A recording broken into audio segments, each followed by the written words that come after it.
Hello and welcome back to Well Documented Nerd. My name is Kevin Mack. I'm here to explain basically all things nerd culture, but on top of this is part of a series where I'm delving into D&D Beyond, how it works, and how you use it to manage your characters in your campaigns. So, as I've said before in several of these videos, I'm a newer DM to 5e, but I have a party of all new players, and we're sort of going through how exactly you leverage D&D Beyond to track everything regarding your character.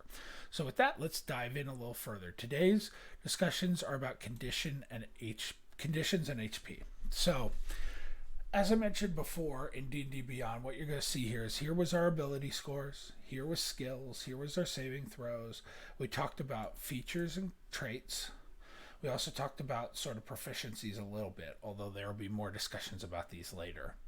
But today we're going to focus on this upper right-hand corner, which tracks your hit points and your defenses and conditions. So, as I've mentioned before, today we're looking at a character that's mine. It's a level 1 tiefling artificer named Vulcan Smedan that I'm using in my wife's campaign. So, with that regard, what are HP? Hit points are a basic mechanic of role-playing games in the sense of how much damage is your character able to take and how do they survive and how do we track their life. Okay, now there's a lot of complaints online of people saying, well, this isn't really a realistic way of tracking what goes on with a character or what damage, because they can heal back from it at any time, and that's sort of not realistic. And to that response I say, so are dragons. They aren't realistic either, so we're just going to roll with it. So I'm a firm believer that this makes it relatively easy. It also makes it that people are able to grasp onto the idea of hit points pretty quickly. So first thing to know about hit points. Your hit points are largely determined based on your hit dice. Your hit dice are decided by virtue of you being an artificer or by your class. So at the end of the day, down here I mentioned last time under class features, you'll see hit points. At page 54 of the Eberron Rise of the Last War book, you'll find it describes all the details about the artificer class, and it specifies what my hit die is with regard to my hit points. Now, in this case, I can actually tell you that the hit die for an artificer is 8. So for first level, it takes the maximum of that, which means 8 hit points, and then it takes my constitution modifier. So your constitution modifier, as we talked about in an ability score video earlier, is very important for determining what your hit points are going to be. So this is a crucial ability score for a lot of classes, specifically when we look at things like fighters, barbarians, and monks, where you're going to be in there, you're going to be up close, and you're going to be fighting the enemy. You really got to make sure this hit point number is at something decent, or else you're going to die really quickly. So as a battle goes on, you'll also see here current. So this is my current hit points. Now, what'll happen is if I take damage, for example, I can come out here and say, all right, let's say fighting a goblin, and that goblin rolls it to hit, and they hit me. So let's say, how do we know that first off? You notice right here, right next to the condition defenses and everything, it says armor class 15. So that's how hard I am to hit. Somebody has to get better than a 15 to hit me. And that comes by virtue of the armor that I'm wearing. So if we scroll down here, you'll see I'm wearing studded level armor. That gives me an AC of 12. Plus my dex mod, which is plus 3, gives me a 15. Pretty straightforward. So the idea here is, if let's say that goblin rolls and they say, all right, DM says, all right, Kevin, goblin's attacking you with a dagger, roll d20, 17 to hit. 17 is greater than my armor class, which is 15, which means I get hit. So I tell the DM I'm hit. He or she rolls damage and says, Kevin, you were dealt 3 points of damage.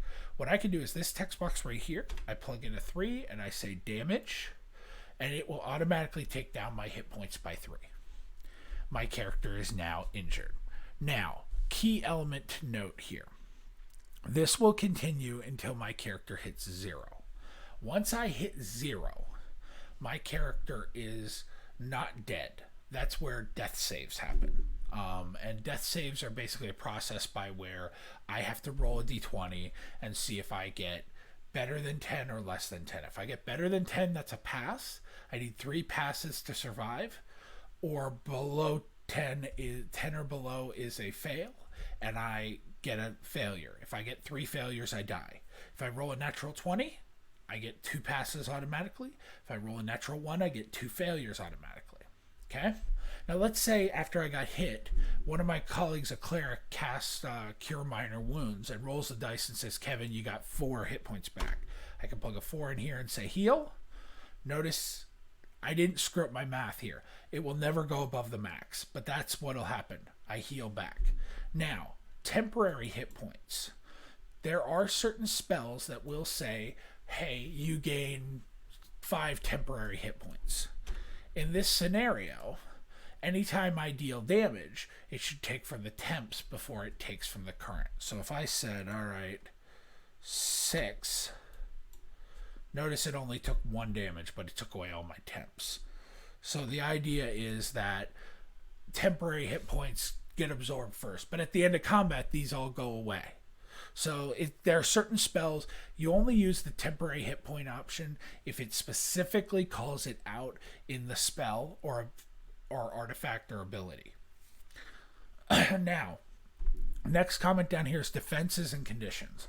So conditions are different effects that can be brought on by a spell. So notice if I click on this, let's say somebody casts Charm Person on me.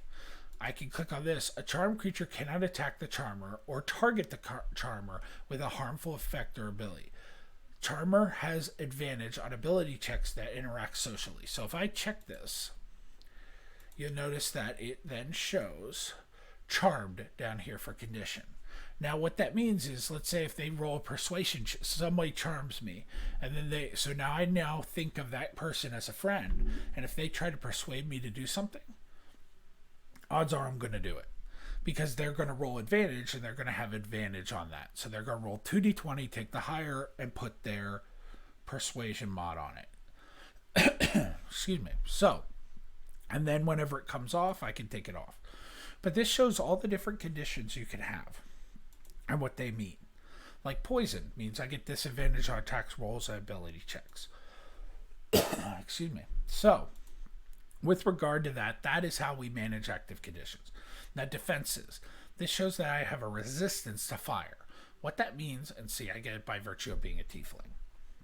What that means is, if anybody tries to hit me with a fire attack, I take half damage. So let's say, for example, somebody rolls a fire bolt and says, okay, Kevin, you take 3 damage, or 4 damage from the fire bolt. Typed fire. The key part there is the damage type is fire. I can then say, okay, if it's 4, I take 2. Done. Okay? Now, another part worth mentioning is how this works with regard to a rest. So if I take a long rest, it will reset maximum HP.